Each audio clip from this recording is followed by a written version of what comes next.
Boyunuz kaç? 1.84 sizin. Oo, aynı boydayız. Yaşınız kaç? Yaşım 23 sizin.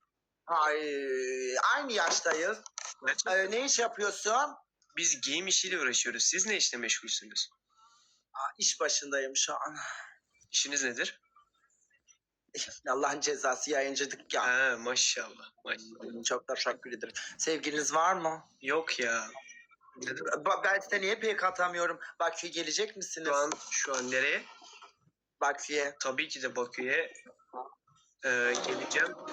Ya kim bunlar? Ay tanımıyorum Miraç. Ay Allah'ın cezaları. Ya burada romantik aşk Saniye verir yaşıyorum. misiniz? Bunlar Teşekkür nereden?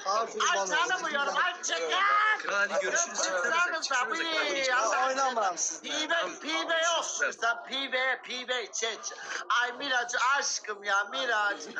Ay Balık Miraç hayalıydı git. Kral gitsene be işimi. Allah ya Rabbi ya Resulallah.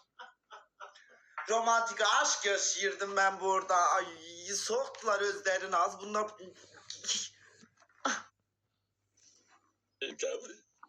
Alo. Salam Meleki. Salam necəsiz? Ay Miraycığım çok teşekkür ederim. Necəsiz? Yaxşıyam, çox sağ ol, yaxşı olasınız. Ay haralısınız?